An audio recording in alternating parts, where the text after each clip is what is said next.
Hello friends, अगर आपका stomach blotted है तो ये वीडियो आपके लिए है। अगर आप कॉन्स्टिपेटेड है तो ये वीडियो आपके लिए है। अगर आपको एसिडिटी है तो ये वीडियो आपके लिए है।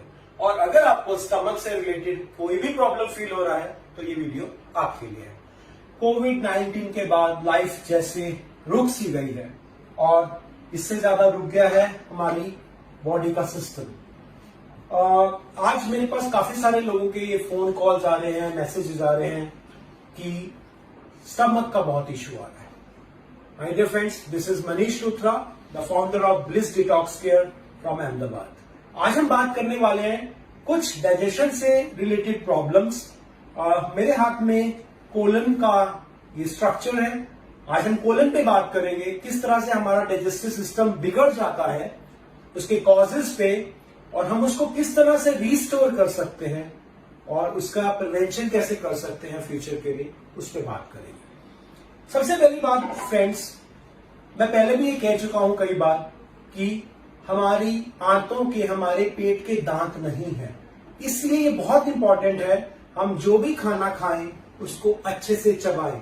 जब तक खाना अच्छे से चबा के आप अंदर नहीं लेके जाएंगे, स्टमक की प्रॉब्लम्स कभी भी खत्म नहीं होगी। और अगर काफी सारे लोगों को ये शिकायत है कि उनकी स्टमक की बहुत सारी प्रॉब्लम्स है, तो कहीं ना कहीं उनका चबाना इज वेरी इंपॉर्टेंट, कि वो खाना अच्छे से चबा नहीं रहे। या फिर आप खाना खाते टाइम या बात करते हैं तब बहुत सारी एयर भी आप खाने के साथ अंदर ले जाते हैं, जो अंदर जाके गैस बन जाती है। तो इन सब चीजों का ध्यान रखना बहुत ही ज्यादा जरूरी है।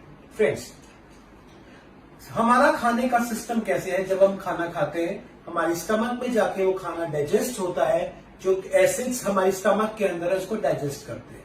बट हमारा लंबे टाइम तक ना खाना या फिर बाहर की चीजें खाना, अब लॉकडाउन के दौरान या फिर कोविड के दौरान अभी ज्यादातर खाना हम घर पे खाते हैं, और हम लोग इमोशनल लोग हैं। हमारे को आज हम फ्रेंड्स को नहीं मिल पाते, हम बाहर नहीं जा पाते, हम जितना हमारा सर्कल था वो सारा हम नहीं अटेंड कर पाते, हम रेस्टोरेंट्स में नहीं जा पाते, या हमारे जितने भी इमोशनल जहां हम सेटिस्फाई होते थे उससे हम नहीं हो पा रहे। और हमारा का सारा जो अभी इमोशनल हैप्पीनेस है हम फूड से पूरा करने की कोशिश कर रहे हैं। और उसके अंदर कई सारी ऐसी चीजें जो हम बाहर खाते थे अब हम घर पे बना के खा रहे हैं। हेल्दी तो वो है, बट उसमें बहुत सारा ऐसा प्रोडक्ट भी है जैसे मैदा का ज्यादा यूज होना, जिससे हमारे स्टमक के इश्यूज इतने ज्यादा बढ़ गए हैं कि इंसान समझ ही नहीं पा रहा कि अब मैं इससे आगे क्या करूं।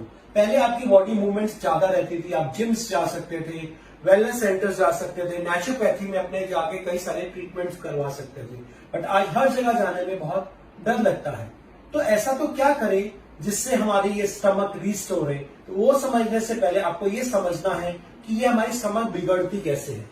जब हम खाना अच्छे से हमारा नहीं पचता है तो खाना छोटी आंत से जाके बड़ी आंत, जिसको हम कोलन कहते हैं, उसके अंदर जाके फंस जाता है। हमारी बॉडी में ये कोलन जो है इस तरह का स्ट्रक्चर है जो हमारे सेंटर ऑफ द स्टमक में रहता है। ये जो इसके 4 पार्ट्स हैं basically, ascending colon, transverse colon, descending colon, और जो नीचे का पार्ट है वो रेक्टम एंड एनस। ये सारे पार्ट से होके जो हमारा खाना, जो कचरा है वो बाहर निकलता है। बट इसकी वॉल्स के ऊपर जब कचरा चिपकने लगता है तो हमारे को stomach related bloatedness, acidity, acid reflux जैसी प्रॉब्लम्स आना शुरू कर देती है। ये जो कचरा है वो इन वॉल्स के ऊपर इस तरह से चिपक जाता है। अब जैसे मैदे को अगर आप पानी थोड़ा सा लेके हाथ में भी है तो वो जल्दी हाथ से भी नहीं छूटता। सोचो वो मैदा जाके अंदर इन वॉल्स के ऊपर जाएगा तो कितनी बीमारियां पैदा करेगा। और main colitis and colon leaking, ऐसी कई सारी, कोलन ब्लीडिंग, ऐसी कई सारी प्रॉब्लम्स होना शुरू हो जाता है, एंड इवन कोलन कैंसर्स। तो हम इस कोलन को क्लीन कर सकते हैं इस हाइड्रोकोलन सिस्टम से। हाइड्रोकोलन इरिगेशन सिस्टम इसे कहा जाता है। इसके अंदर एक छोटी सी पाइप यहाँ रेक्टम के अंदर इंसर्ट की जाती है और वार्म वाटर इसको क्लीन करना शुरू करता है। हम सबसे पहले डिसेंडिंग कोलन को ही फर्स्ट सेशन में क्लियर कर पाते हैं। ये सारा कचरा अंदर जाता है।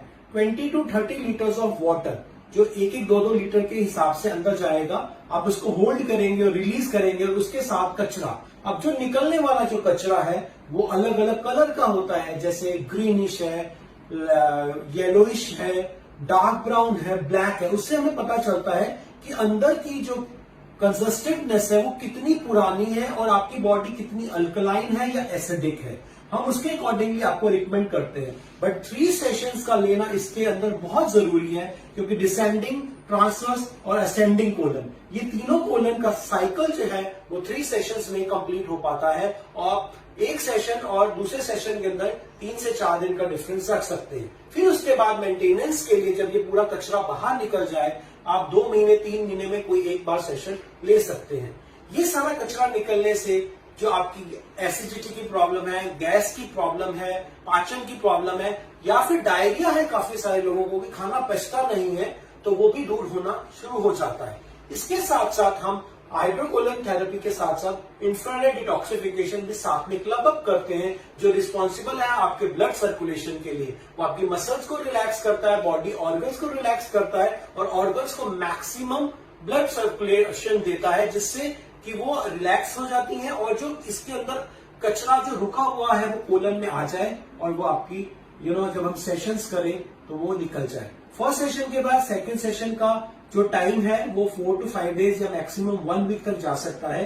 यहां से डिसेंडिंग कोलन के क्लीन होने के बाद जो कचरा यहाँ फंसा हुआ है वो धीरे धीरे मूव करना शुरू करता है, क्योंकि ये पूरा कोलन जो है लगभग 5 to 6 फीट लंबा है। इसके बीच में स्मॉल इंटेस्टाइन्स भी होती हैं और ये जो है इसको हम छोटी आंत कहते हैं। इसके साइज के अकॉर्डिंगली हम इसको बड़ी आंत कहते हैं। बेसिकली जो छोटी आंत है वो 12 फीट लंबी है और बड़ी आंत जो है वो 6 फीट लंबी है। बट इसका साइज का जो डायामीटर है वो बड़े होने के कारण हम इसको लार्ज इंटेस्टाइन कहते हैं या फिर कोलन कहते हैं। बेसिकली ये बाथिंग द सिस्टम, मतलब बाथिंग ऑफ योर बोवल्स, ये पूरे इसको क्लीन करने का, जैसे हमारी वॉशरूम में ब्लॉकेजेस हो जाती है तो हमें उसे क्लीन करना पड़ता है। इसी तरह से अगर हम उसको नहीं क्लीन करें तो वहां पे गंदगी, कीड़े, स्मेल आनी शुरू हो जाती है। इसी तरह से जब हमारा कोलन क्लीन नहीं होता तो हमें बीमारी आनी शुरू हो जाती है।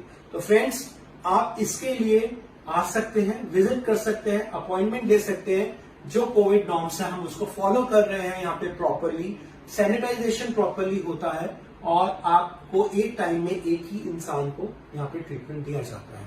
So I welcome you to get your stomach stronger, क्योंकि ऐसा कहा जाता है अगर आपकी स्टमक सही है तो आप सभी रोगों से मुक्त हैं। और ये वक्त बहुत जरूरी है आपकी इम्यूनिटी पे काम करने के लिए। अगर आपका स्टमक स्लगिश है, कोलन स्लगिश है, तो आपको इम्यूनिटी की प्रॉब्लम आएगी। और ये अगर स्लगिश टॉक्सिन्स हाई हो जाएंगे वो आपके वापस ब्लड में एंटर करेंगे, जिससे आपको रैशेस, ये white heads, black heads, allergies, ये जितनी भी प्रॉब्लम्स हैं ये सब कहीं ना कहीं इससे रिलेटेड है। और जिन लोगों को बैक पेन्स, जॉइंट पेन्स हो रही हैं, तो ये वही गैस है जो ट्रैवल करके अंदर आपकी आर्टरीज में से वहां पहुंच रही है और जो सा भी एरिया वीकन है उसके ऊपर टाइटनेस आ रही है इन गैसेस के कारण।